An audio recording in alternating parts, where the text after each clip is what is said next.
Malek Chebel, bonsoir. Bonsoir. Merci à vous d'avoir accepté notre invitation pour venir nous parler de l'islam des Lumières. Je reprends ce faisant un titre d'un de vos livres.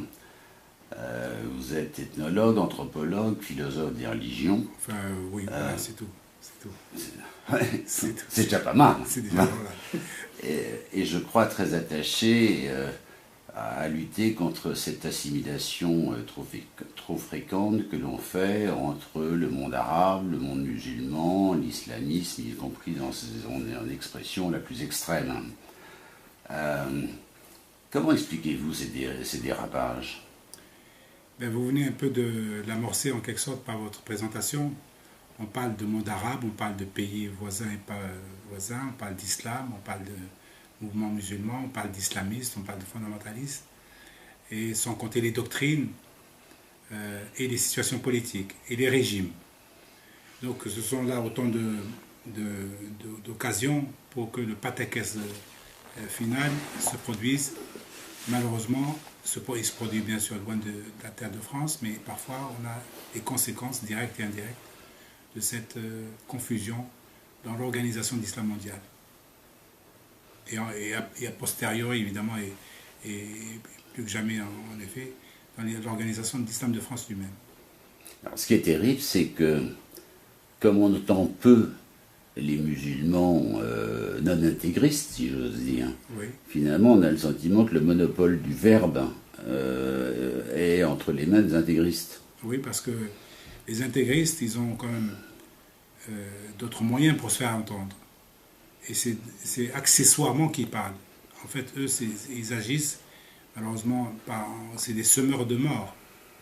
Et quand vous semez la mort autour de vous, ça se sait tout très vite. Et donc, nous, quelle est notre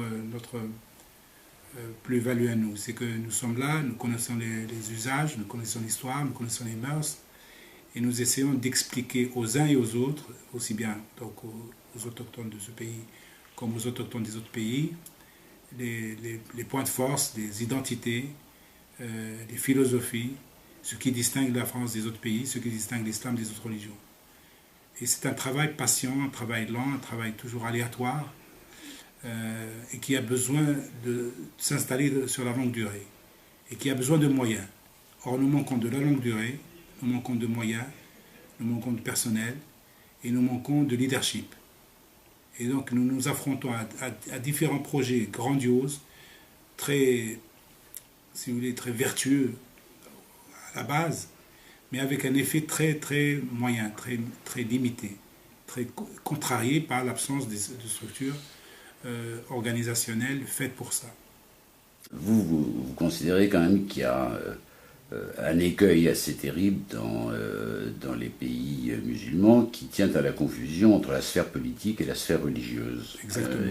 Est-ce exact? C'est tout à fait vrai. L'islam lui-même n'a jamais coupé le cordon ombilical entre la politique et la religion. Et la religion a toujours eu le dernier mot, on va dire, dans la séquence de la gouvernance. C'est toujours le religieux qui décide, in fine, sur la marche du monde et la marche des choses. Donc à partir de là, il devient difficile pour nous, qui sommes campés, si vous voulez, dans le clan de la raison et dans le clan de la diversité politique, de parler et d'avoir une audience. L'idéal pour nous, l'idéal pour moi à titre personnel, mais l'idéal pour nous tous, tenants de la raison, c'est que les musulmans fassent un pas en avant et prennent conscience de la confusion exactement qui gère leur monde, religion et spiritualité et politique, etc. Et qu'ils fassent eux-mêmes le travail auquel nous rêvons, avec cet aggiornamento que nous voulons introduire tant bien que mal dans la pratique. Qu'ils le fassent au niveau du terrain. Nous, on le fait au niveau conceptuel, et qu'ils le fassent au niveau du terrain, on en est loin, évidemment. Mais j'ai entendu dire, il y a 2 jours, que le nouveau président égyptien, Sisi, que je ne porte pas dans mon cœur uniquement parce qu'il a fait un coup d'État, et ce n'est pas la meilleure manière d'introduire la démocratie dans un pays.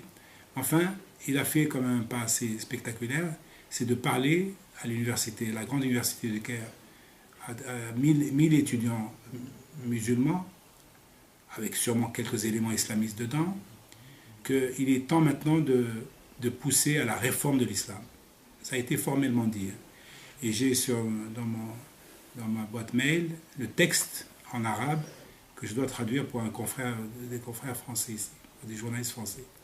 Mais il y a déjà ce premier pas, un grand président arabe qui est au cœur finalement du problème. Parce que l'Égypte, c'est le pays central de tout le sunnisme, qui disent lui-même clairement et de lui-même sans que quelqu'un l'ait poussé à le faire, face aux siens, qu'il est nécessaire de mener un travail d'ajornamiento au sein de l'islam, au sein du sunnisme déjà.